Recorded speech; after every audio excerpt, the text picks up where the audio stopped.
동창회 자리를 떠올려 보십시오. 테이블에 앉자마자 시선이 바빠집니다. 손목시계, 자동차 키, 핸드백. 우리는 말로 인사를 나누지만 눈으로는 서로의 지갑을 훑고 있습니다. 결혼식장도 마찬가지입니다. 축의금 봉투 두께로 관계의 무게를 재는 나라 대한민국입니다. 우리는 이것을 체면이라고 부릅니다. 평생을 바쳐 성공했다는 증거를 세상에 보여주려 합니다. 그런데 만약 50대와 60대의 이 체면이야말로 당신의 노후 자금을 갉아먹는 가장 큰 구멍이라면 어떻겠습니까? 오늘 영상의 핵심은 이것입니다. 진짜 부자는 사라질 수 있는 사람이고 가짜 부자는 관심을 갈구하는 사람입니다. 지금부터 전략적 가난의 기술에 대해 말씀드리겠습니다. 왜 없어 보이는 것이 당신의 자산과 마음의 평화, 그리고 가족 관계를 지키는 최고의 방패인지 함께 살펴보시겠습니다. 첫 번째 이유를 말씀드리겠습니다. 당신이 부유해 보이는 순간 주변 모든 것의 가격이 올라갑니다. 이것은 과장이 아닙니다. 경제학에서 말하는 가격 차별의 가장 원초적인 형태입니다. 판매자는 본능적으로 상대방의 지불 능력을 추정합니다. 그리고 그 추정의 근거는 대부분 외모에서 나옵니다. 비싼 시계, 수입차 키, 명품 벨트. 이런 신호를 보내는 순간 당신은 스스로 가격표를 높이 달고 협상 테이블에 앉는 것과 같습니다. 부동산 중개소를 예로 들어보겠습니다. 두 사람이 같은 날 같은 사무실에 들어섭니다. 첫 번째 사람은 고급 골프웨어의 외제차 키를 손에 들고 있습니다. 중개사의 눈이 빛납니다. 이 사람에게는 시세보다 5천만 원 높은 매물부터 보여줍니다. 어차피 꼼꼼히 따지지 않을 거라 짐작하기 때문입니다. 자존심 때문에 흥정도 세게 못할 것이라 기대합니다. 두 번째 사람은 평범한 점퍼의 국산차를 몰고 왔습니다. 중개사는 생각합니다. 이 사람은 한 푼이라도 아끼려는 실속파라고 숫자 하나하나 꼼꼼히 확인하는 투자자일 거라고 말입니다. 그래서 어떻게 합니까? 시세보다 저렴한 급매물, 소위 물건 좋은 매물을 먼저 꺼내놓습니다. 같은 중개사, 같은 시간, 그러나 완전히 다른 대우입니다. 사기꾼의 표적이 되는 원리도 똑같습니다. 보이스피싱, 투자 사기, 다단계. 이런 범죄자들이 노리는 것은 돈만이 아닙니다. 그들이 진짜 노리는 것은 자존심입니다. 특별한 기회, VIP 전용, 선택받은 소수. 이런 말에 귀가 솔깃해지는 사람은 누구입니까? 자신이 대단한 사람이라는 확인을 받고 싶은 사람입니다. 화려하게 차려입고 다니면 사기꾼에게 신호를 보내는 셈입니다. 나는 돈이 있고 인정받고 싶습니다라고 광고하는 것과 같습니다. 반대로 검소하게 보이면 어떻게 됩니까? 사기꾼들은 스쳐 지나갑니다. 뜯어낼 것이 없어 보이기 때문입니다. 이것이 바로 전략적 가난의 첫 번째 힘입니다. 협상에서도 마찬가지입니다. 정보는 누구에게 흘러갑니까? 떠드는 사람이 아니라 듣는 사람에게 흘러갑니다. 있어 보이려고 과시하는 순간 당신은 말하는 쪽이 됩니다. 반대로 없어 보이면 상대방이 먼저 조건을 제시하고 속내를 드러내고 정보를 흘립니다. 협상의 주도권이 자연스럽게 넘어오는 것입니다. 정리하겠습니다. 없어 보이는 것은 손해가 아닙니다. 모든 거래에서 유리한 고지를 선점하는 전략입니다.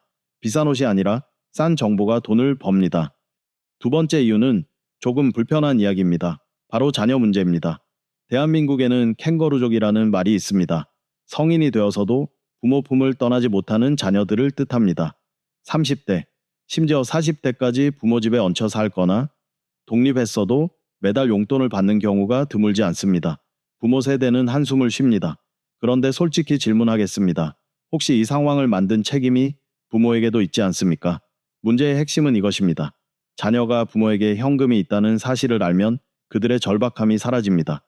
절박함이 사라지면 생존 본능도 무뎌집니다. 사업을 해도 치밀하게 준비하지 않습니다.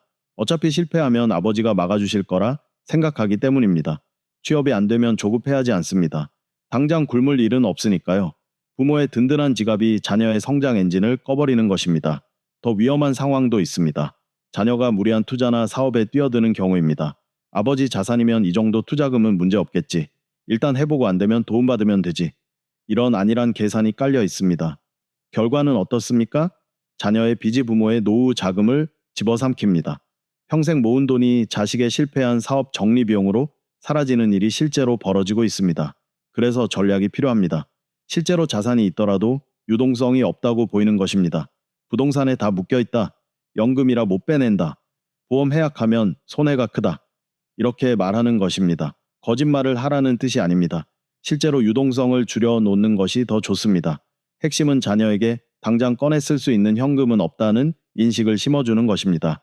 이것이 잔인한 처사입니까? 아닙니다. 오히려 가장 깊은 교육입니다.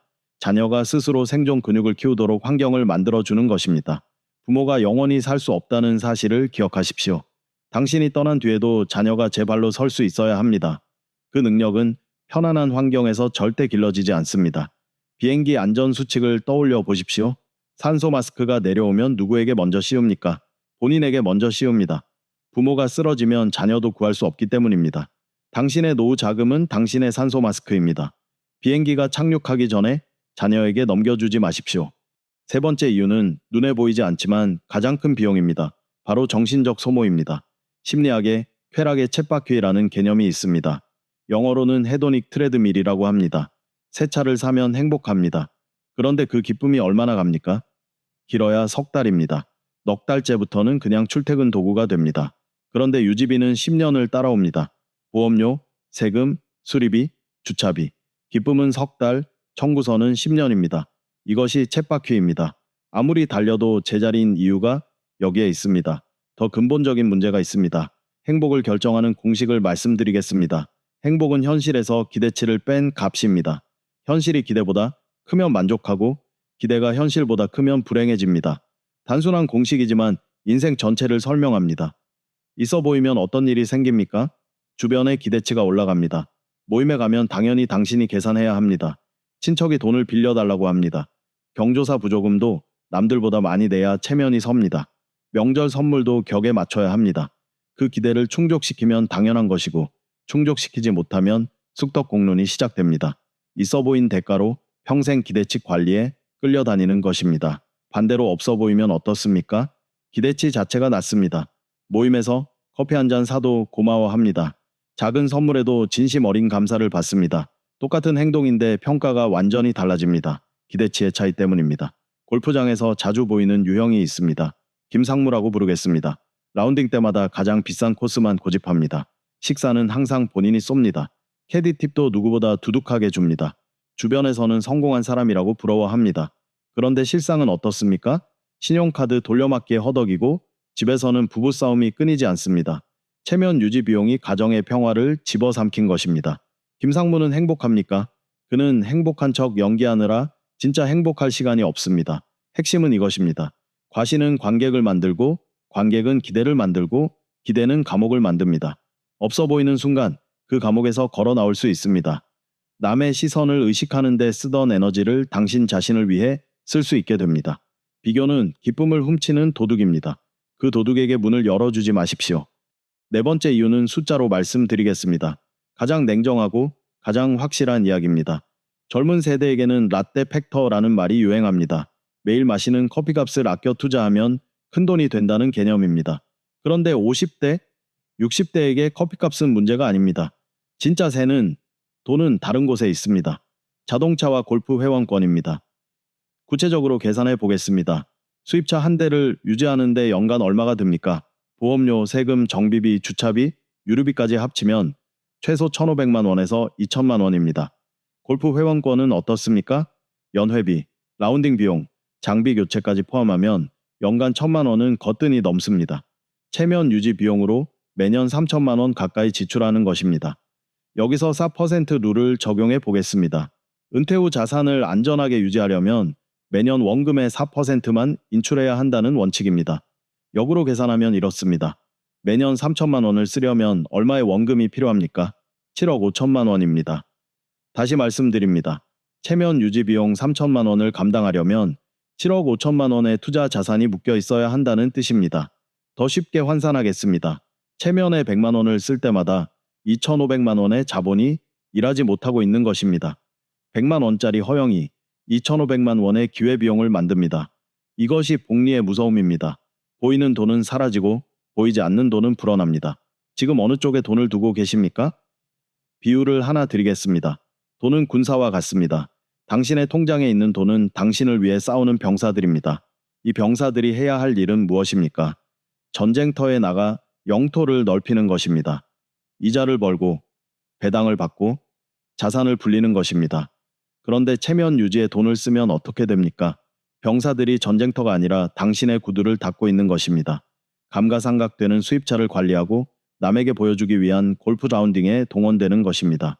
병사들이 영토를 넓히지 못하면 왕국은 쪼그라듭니다.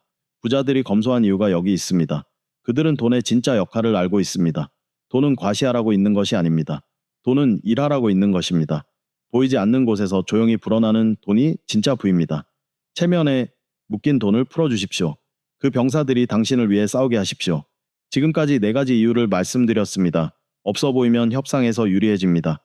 자녀가 스스로 서는 힘을 기릅니다. 비교 지옥에서 탈출할 수 있습니다.